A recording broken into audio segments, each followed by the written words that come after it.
Eu saúdo a todos com a paz do Senhor. Estou feliz por estar aqui pela primeira vez nesta igreja para adorar e engrandecer o nome do Senhor com os irmãos. Quero já agradecer o convite que foi formulado pela direção deste trabalho na nossa área.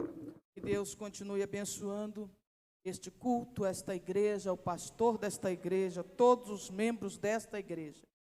Eu gostaria que vocês abrissem vossas Bíblias no livro do Apocalipse, capítulo 2. Muito fácil de achar. Se não achar o livro de Apocalipse, não vai achar mais nada nessa vida. É o último livro da Bíblia. Eu me faço acompanhar do meu esposo, pastor Laércio, meu namorado, há 36 anos, que a gente namora. E sábado vai ser a grande comemoração, né? É beijo para lá e para cá, dia dos namorados, uma benção. Mas dia do namorado é todo dia, todo dia. Nós vamos falar até um pouquinho sobre isso, que essa carta fala sobre voltar ao primeiro amor, né?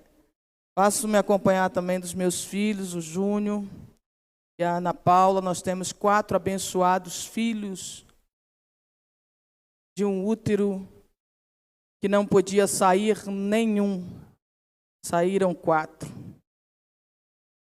O médico havia me desenganado. Perdi 4 gravidez.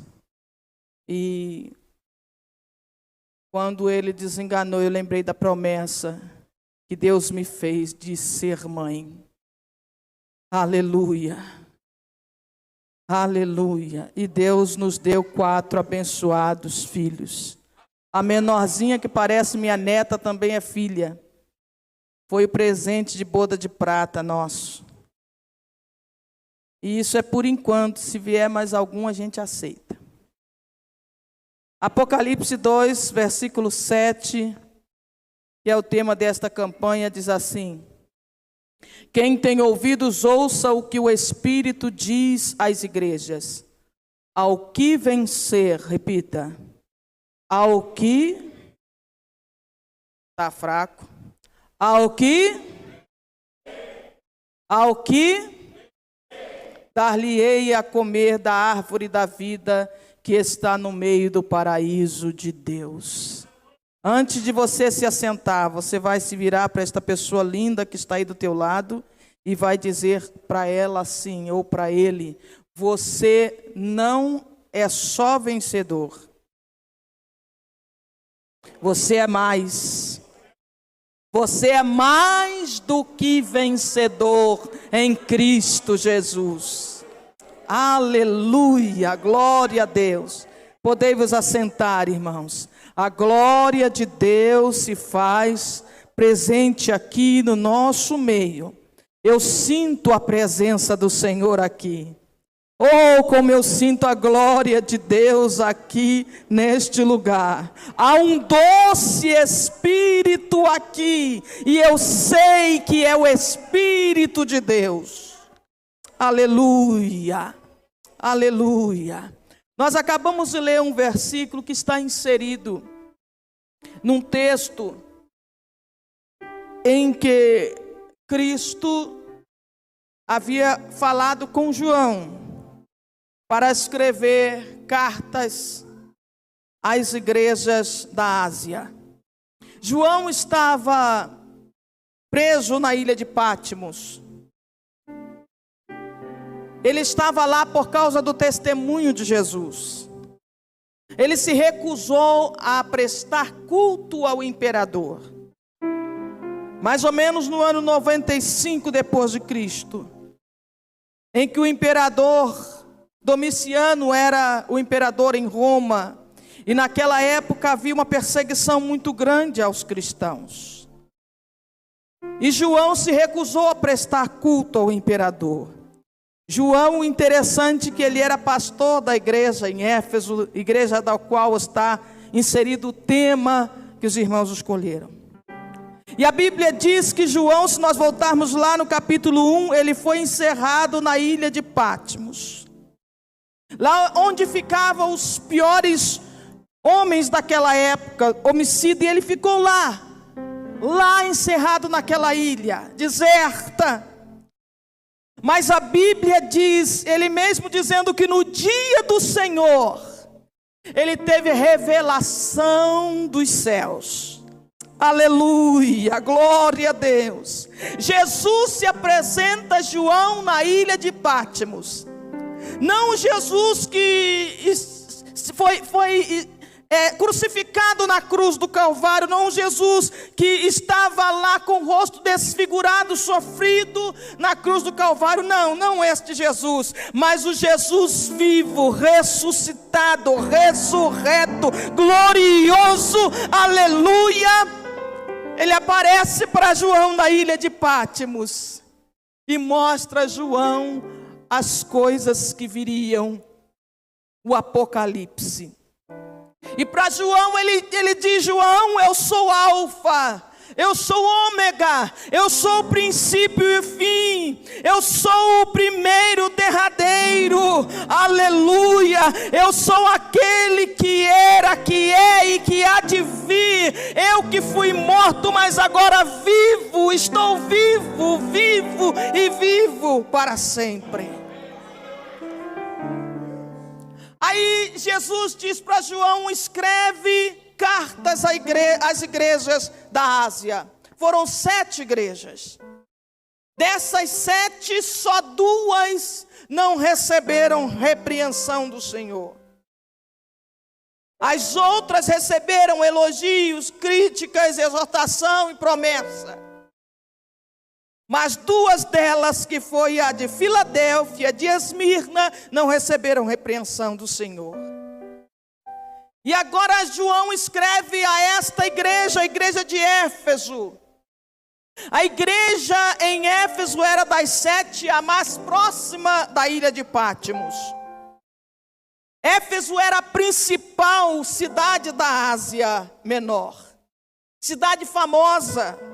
Lá havia o templo de Diana, o templo da deusa Diana, que era adorada na cidade. Cidade formosa. Ali havia um anfiteatro que cabia cerca de 25.000 pessoas. Ali havia um grande centro comercial. Essa cidade ficava era uma cidade litorânea, e que beneficiava então o comércio daquela época. E ali na cidade havia igreja que foi fundada pelo apóstolo Paulo. Aleluia. O apóstolo ensinou ali durante cerca de 3 anos. Era uma igreja, irmãos, doutrinada e muito bem doutrinada. Era uma igreja que teve como um dos pastores Timóteo, Tíquico. O apóstolo Paulo ensinou aquela igreja.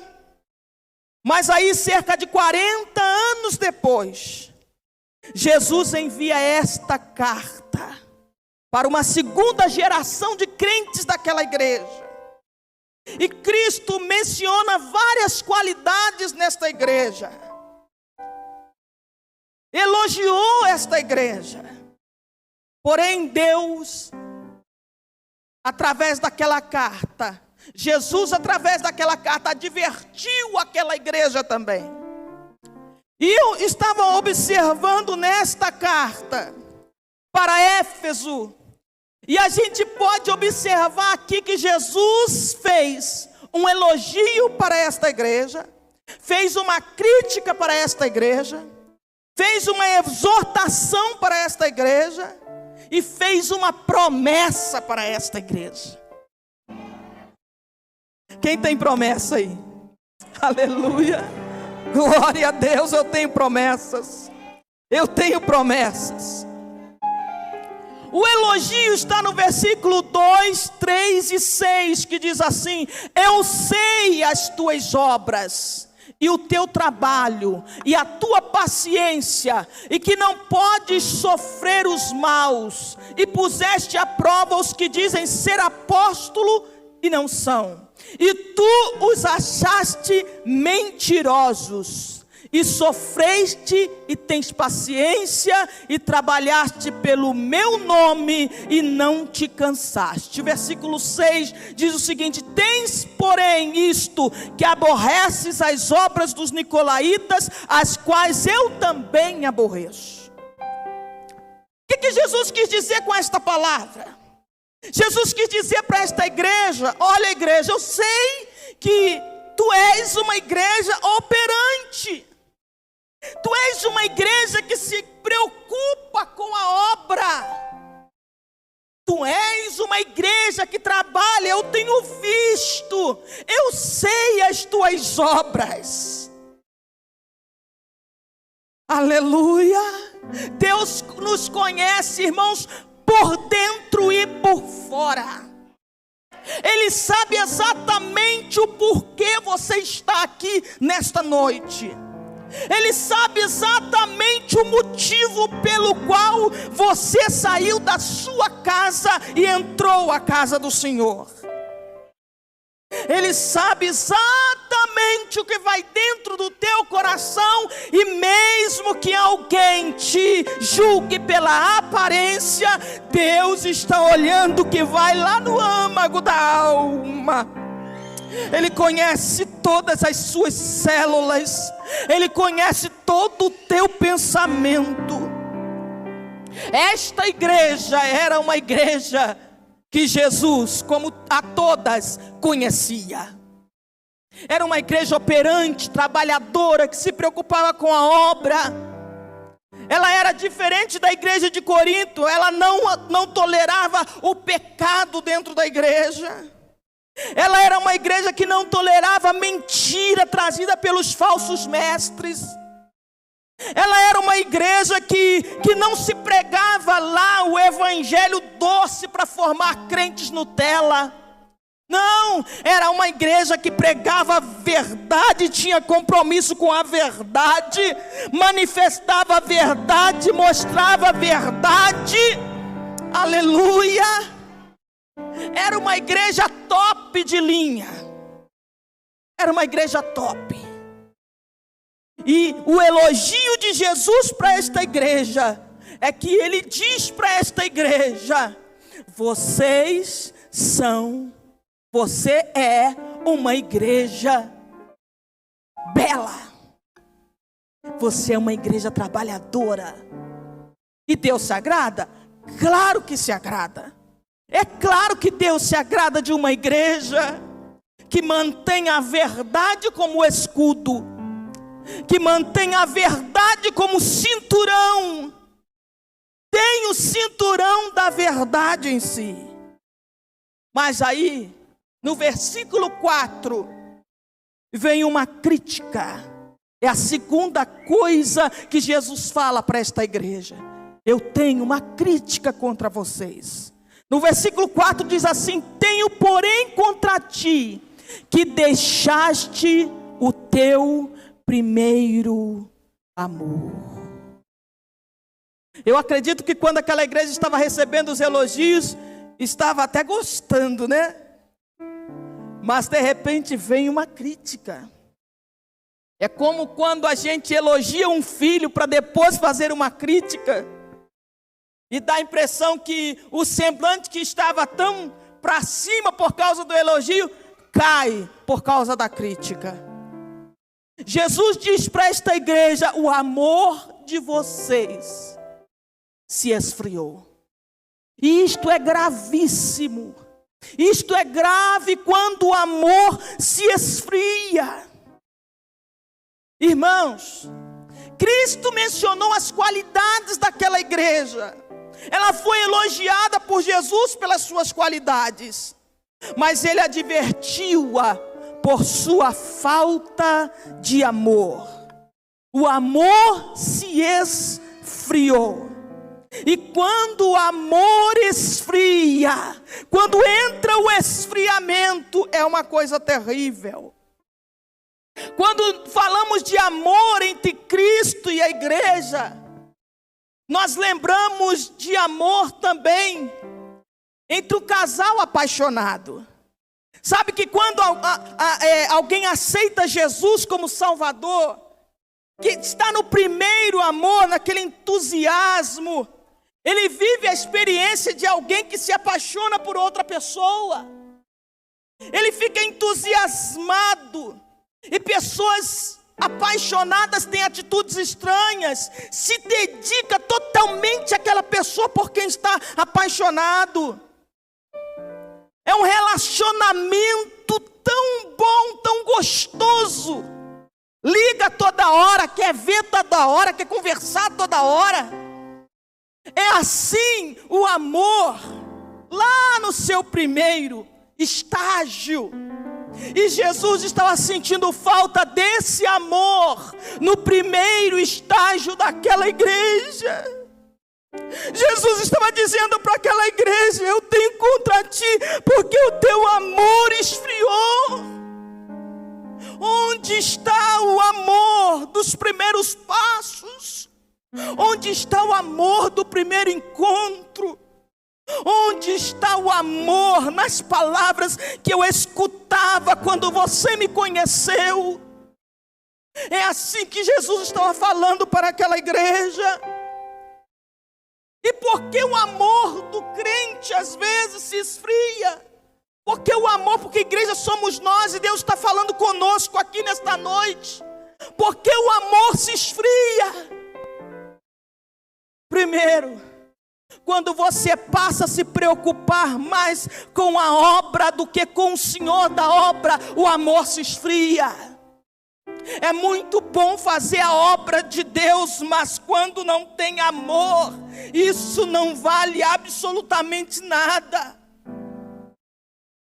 E segundo, quando o amor se esfria, quando você em algum momento intenciona atrair a glória para si.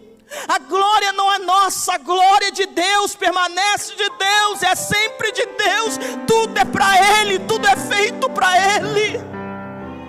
Aleluia, estou sentindo a glória de Deus aqui. Quando o amor se esfria, quando você se esquece de manter a comunhão. Oh, irmãos, comunhão com Cristo é a melhor coisa que tem. Você pode estar passando por lutas renhidas, por tribulações, por aflições, mas quando você mantém a comunhão, o teu coração fica aquecido e você vai vencendo, vencendo, vencendo e vencendo.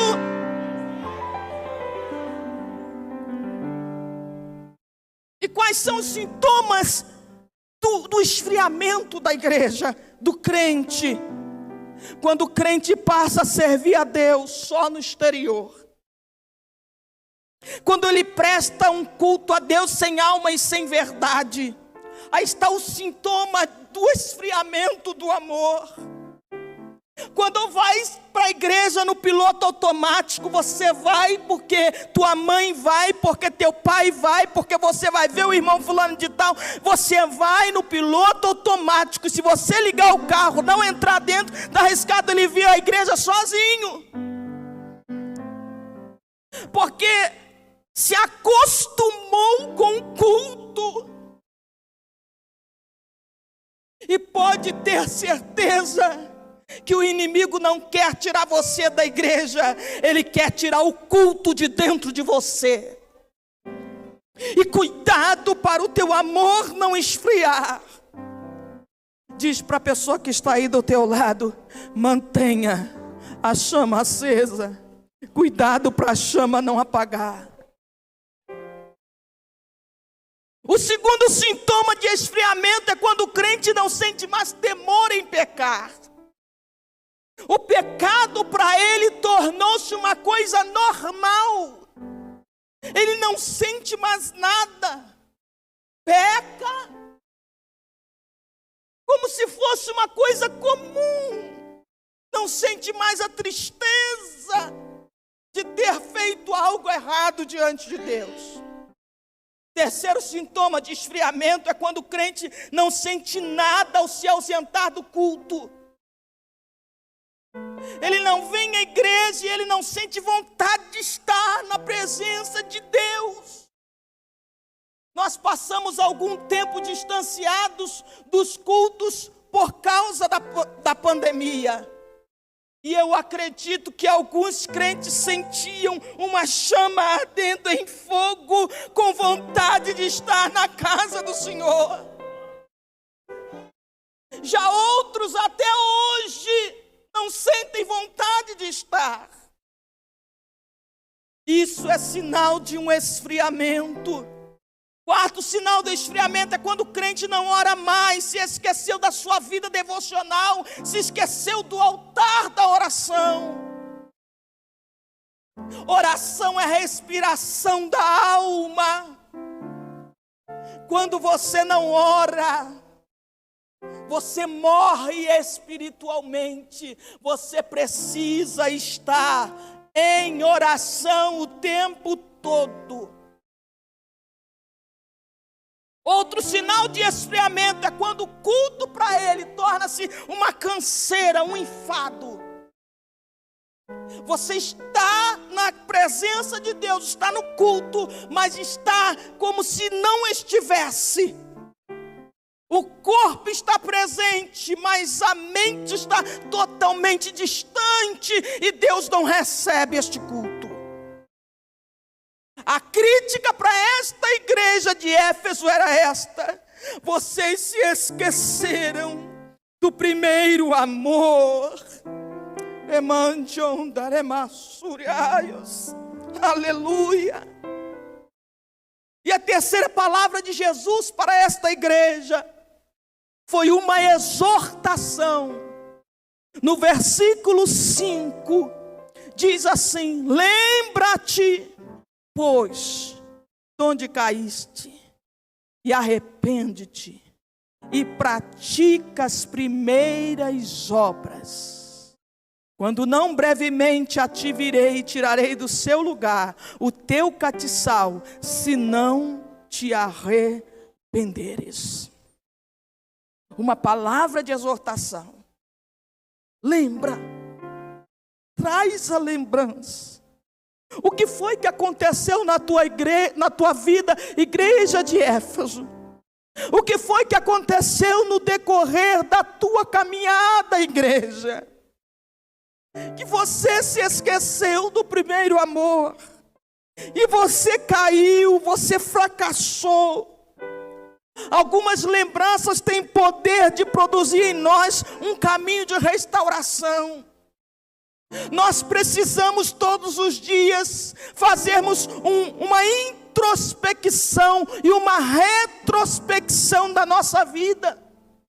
O que éramos lá atrás, o que somos hoje. Deus não quer que nós vivamos uma vida espiritual estagnada, parada, estacionada. Não, Deus quer que você vá à frente. Aleluia. Deus quer que você corra. Deus quer que você avance. Deus quer que você prossiga, como o apóstolo Paulo falou: esquecendo-me das coisas que para trás ficam, prossigo para o alvo. O inimigo quer te ver estacionado, parado na vida espiritual, mas Deus quer te ver avançando, avançando, avançando, avançando, avançando. Vai para frente, vai para frente, não olhe para trás. Deus não tem prazer na alma que recua. Deus não tem prazer daquele que olha para trás e quer voltar para o tempo em que vivia desordenadamente. Não volte para trás, porque o caminho que está diante de ti é um caminho de vitória. Aleluia, glória a Deus. Não pense em voltar atrás para a tua vida velha. Deus está falando aqui nesta noite com alguém que está aqui e com alguém que está assistindo a este culto. Deus quer que você avance. Não volte para trás, porque o caminho de volta é maior do que o caminho que você está indo para receber a tua vitória. Está mais perto para chegar do que para voltar atrás. Aleluia, glória a Deus. Fale para esta pessoa que está próxima a você: está perto para chegar, irmãos. Está perto para chegar. Falta pouco tempo para chegar do que para voltar atrás. A exortação para esta igreja era: lembra-te de onde caíste e arrepende-te. Arrependimento não é emoção, arrependimento é uma decisão. Você precisa decidir a se levantar, decidir a prosseguir, decidir a lutar. Lembrança sem arrependimento é remorso. Você tem que se lembrar e tem que se arrepender. Era o que Jesus está falando para aquela igreja. Pratica as primeiras obras. Os crentes em Éfeso eram ricos em obras, mas faltava o ingrediente principal, que era o amor. Era a motivação dos primeiros passos. Sabe, aquela motivação que você tem na primeira caminhada. Eles faziam a obra, mas era sem motivação. Eram cuidadosos, eram práticos, mas não tinha motivação. E obra sem motivação não comove o coração de Deus. Não adianta eu fazer muito sem a motivação certa. É melhor eu fazer pouco, mas com amor na alma, com a chama acesa. Sem amor, os nossos dons, o nosso trabalho, a nossa dedicação não tem valor nenhum.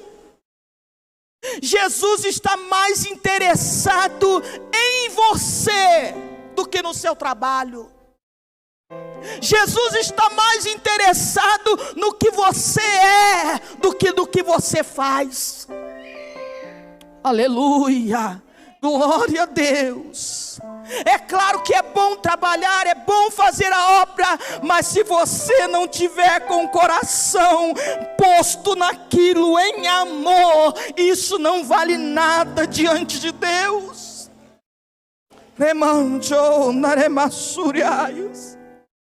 Pode estar na portaria, tomando conta dos carros, no estacionamento, mas que isso seja movido pelo amor a Cristo. Pode pegar um paninho para limpar o banco da igreja, mas isso tem que estar movido pelo amor a Cristo.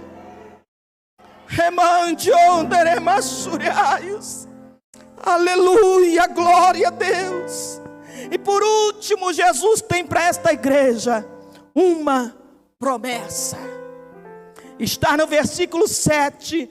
Quem tem ouvidos, ouça o que o Espírito diz às igrejas. Quem tem ouvidos aí? Jesus está falando para a igreja. Nessa situação atípica que nós estamos passando de pandemia, Jesus está falando à sua igreja. Jesus está falando com a sua igreja diariamente, que a vinda dele está próxima. Jesus vem arrebatar a sua igreja e não demora. já está chegando. Aliás, Ele já está arrebatando a sua igreja aos poucos.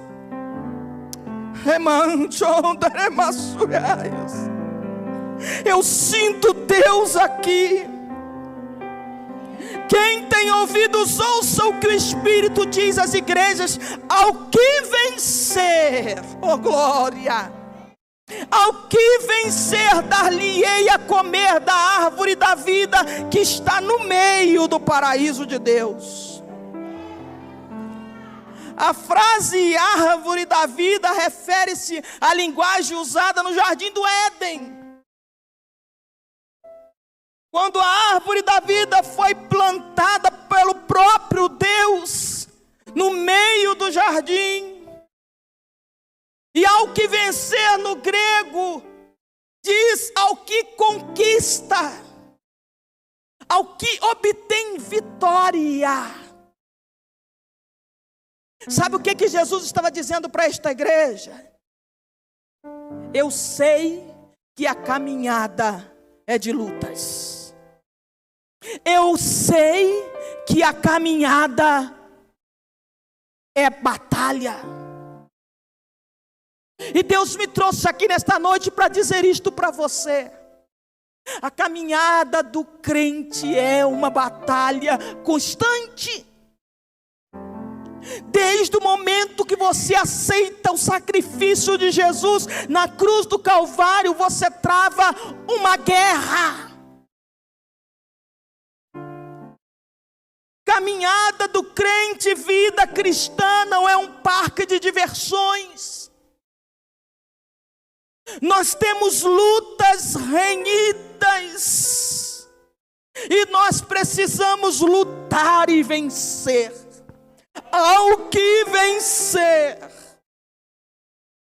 Mas o que você precisa vencer? O que eu preciso vencer nesta caminhada cristã? Se você veio para o Evangelho achando que você está entrando num parque de diversões, na Disney World, no Beto Carreiro World, não, você não está entrando num parque de diversões, você está entrando numa guerra. Numa guerra em que a tua missão não é vencer ou perder. A tua missão é vencer ou vencer. Você só tem essas duas alternativas: ou você vence ou você vence. Aleluia. E Deus não te chamou para perder, Deus te chamou para ser um vencedor. Mas o que você e eu precisamos vencer? Nós precisamos vencer o pecado que tão de perto nos rodeia. A cada instante nós temos que vencer o pecado. Segundo, nós temos que vencer o mundo e as suas tentações. Nós somos em todo o momento, em todo instante, você é tentado. Você é tentado. E o inimigo tem tentações personalizadas. Ele vai te tentar exatamente naquilo que você poderá cair, e ele sabe. Qual é o segredo de vencer esta tentação? É estar debaixo das mãos poderosas do Altíssimo. Aquele que habita no esconderijo do Altíssimo, a sombra do Onipotente descansará. O segredo é ficar debaixo da potente mão de Deus. Aí nenhum mal te sucederá, nem praga alguma chegará à tua tenda. 1000 cairão ao teu lado, 10.000 à tua direita, mas tu não será atingido. Toda ferramenta que for preparada contra ti não prosperará. Aleluia. Você não vai temer seta que voe de dia, nem peste que ande na escuridão, nem mortandade que assola meio-dia. O inimigo vai tentar contra a tua vida, vai mandar as suas setas de dardos inflamados do maligno, mas pode ter certeza, quando chegar perto de você essas setas, vai bater no escudo da fé que está diante de você, e vai cair por terra em nome de Jesus, porque você é vencedor.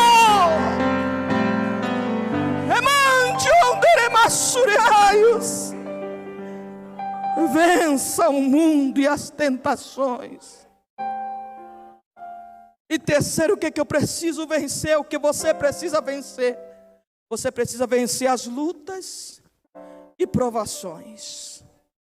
Ao vencedor, ao que vencer, dar-lhe-ei a comer da árvore da vida. Lutas virão, provações virão.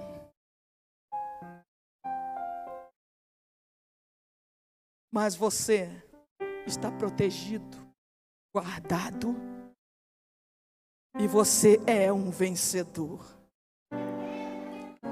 Eu sempre cito uma passagem bíblica, que é a promessa de Deus para mim e para você. E se você tomar posse desta promessa, você vai vencer todas as batalhas. Isaías 41, do versículo 9, 10 em diante. Tu a quem tomei desde os confins da terra, e te chamei dentre os seus mais excelentes, e te disse: tu és o meu servo, a ti te escolhi e não te rejeitei. Não temas, porque eu sou contigo. Não te assombres, porque eu sou teu Deus. Eu te esforço, eu te ajudo, eu te sustento com a destra da minha justiça.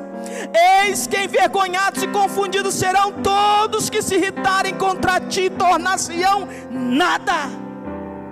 E os que guerrearem contigo perecerão, porque eu, o Senhor teu Deus, te tomo pela tua mão direita. Levante a sua mão direita e diz: obrigado, Senhor, porque Ele está dizendo para você: eu te tomo pela tua mão direita e te digo, não temas, que eu te ajudo. Em nome de Jesus, se coloca de pé.